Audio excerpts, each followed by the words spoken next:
Hi friends, happy Valentine's Day.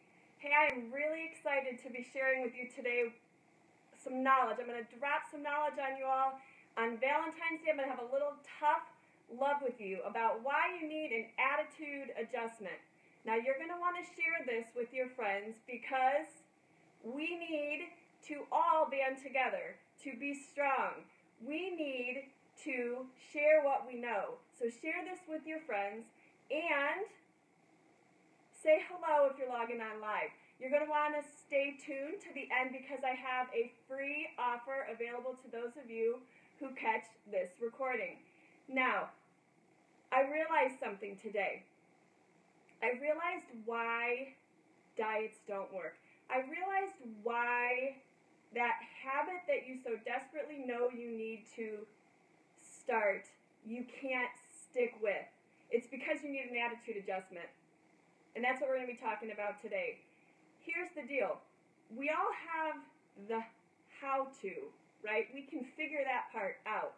We can Google it. We can look it up on YouTube. In this informational age, in the age of technology, we can figure out how to do anything that we want to do or that we know we need to do to set our mind to.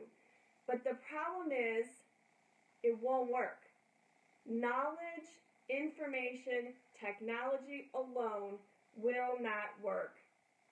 You have to find the missing ingredient. That, my friends, is something called philosophy, which does relate to your attitude, and I'm going to explain that to you next. You need an attitude adjustment, right? A little tough love on Valentine's Day? Well, that's not entirely true. It's not simply an attitude adjustment. Your attitude can temporarily be motivated or inspired. It's something deeper than that. Your attitude isn't going to help you get up off the couch if you just don't feel like making a healthy food choice or doing your exercise or balancing your budget. It's not enough. You need to understand. You need a new philosophy. Attitude enough is simply not strong enough. Your philosophy is what you know. It's how you hold on to what you know and how it affects what you do. And it's in the doing that is actually the secret sauce, right? I think it was Jim Rohn who said something along the lines of, it's easy to be successful. The things that you need to do every day are easy to be successful. It's only that it's also very easy not to do those things.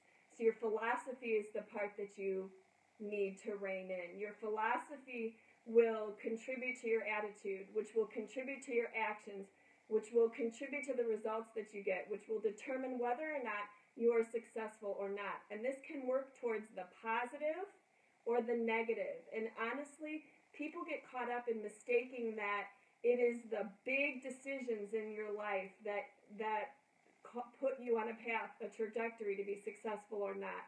And honestly, it's those small decisions that you make each and every day that are going to either put you on a success curve or on a failure curve. It's in the doing of the small, simple daily habits that honestly are easy to not do, probably easier to not do. That is where successful people differ. That is the people who will make their fitness goals attainable. Those people who will stay the course to their healthy eating are the ones who will commit to do those simple steps each and every day. I want to share with you a little story. I recently invited a good friend of mine, Kelly Mellon, over to the house. She is a wife and a mom of 3 beautiful kids. She's also works full-time for a family business, and she has her own business that she is starting up. It's called Minimize and Organize. And if you are in need of decluttering and getting rid of things and organizing your life, I just have to do a little shout out for Kelly Mellon. So I brought her into my home because for me, the clutter and the deorganization of life that can easily happen, it stresses me out. And though I know the how to, or maybe the what I need to do, I just was struggling with taking the steps. Where do you start, right? So I invited her into my home, and one of the first things that we decided to tackle was the laundry. I don't know what it's like in your house, but in our house, it never ever stops. I could possibly keep up with washing the laundry, but I never kept up with folding it and putting it away. It frequently got put into baskets and taken upstairs or set in piles on the bedroom floors. I didn't put my own clothes away. I certainly couldn't enforce my children or encourage them to put theirs away when I didn't do this. And we just had this stressful situation of laundry that never ended and felt overwhelming and stressful. And her recommendation was that I needed to do laundry several loads, probably one or two, each and every day, instead of waiting until you have mountains of it, to do it each and every day, to keep it smaller and manageable in smaller steps that are easier to take, that makes the situation feel more manageable. Give each child a handful of clothes to take upstairs. Ask each child to participate in bringing the laundry down, folding the laundry, and every person in the house being responsible for putting it away. And I'll tell you, at first, my attitude, my philosophy was, I cannot do this. I don't even want to do this. I just want somebody else to do my laundry. I hate doing laundry. I don't have time to do laundry.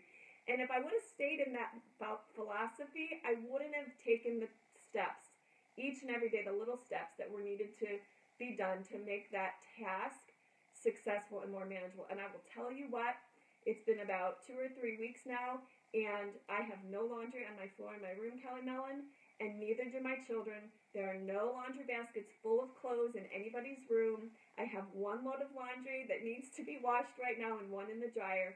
And if you change your philosophy, I'm telling you, you will change your attitude and you will be motivated daily to do those simple steps that you need to do to move yourself in the direction of whatever habit it is that you want to achieve. The same can go for every single habit that you need to work on. So I hope that makes sense. Hi, Linda. I see that you've joined. Thank you guys for watching. Now, what I want to share with you now is one more thing. How do you change your philosophy, right? Because that's not simple. And I think, honestly, if you don't change your philosophy and you get started on the how-to of any other goal that you want to set, you won't achieve them because you won't stay motivated towards your goal. And so you have to do the work to change the philosophy, which is your mindset. You have to do that part first. And it was a very good friend of mine last night, actually, who helped me realize this. You must work on the philosophy and you must work on your inner voice. You have to fix the inside first. How do you do that? Well, you read good books, you listen to good audio books, or you listen to good podcasts, and you hang around people who have a positive life philosophy as well. If you are spending your time with negative people, you will find yourself in a negative mindset. So read, listen, put positivity into your mind, reach out for help if you need help, and hang around people who have a positive life philosophy. And that's how you will change your attitude and put yourself on the success curve that will help you reach your goals and stay on that track with your nutrition or your fitness or your finances or your laundry. So that's what I have for you. And now, to finish out, what I want to make sure you all are aware of is that we have a little more of the how-to coming at you this week in the way of a free Facebook group that I'm hosting with a team, actually 4 teams of Beachbody coaches. We are talking fitness and nutrition. It is an informational group. There's no commitment. There's no obligation necessary. You basically log in when you can and you soak up the how-to, and you start hanging around a bunch of people that are trying to figure out the why-to and work on that positive philosophy. If you would like to be added to that Facebook group, it's open now. Actually, we started getting momentum and excitement built up today. If you want to be included in that group, please, below this video, comment, count me in, and I will connect with you and get you in that group. Again, share this with your friends if you feel strongly that what I have said touched your heart and that will help give you that shift, that secret ingredient, that secret sauce that will help you reach those goals by working on your philosophy that will affect your attitude and your actions to give you positive results and create that life of your dreams. Thanks so much for watching, you guys. Happy Valentine's Day. Until next time.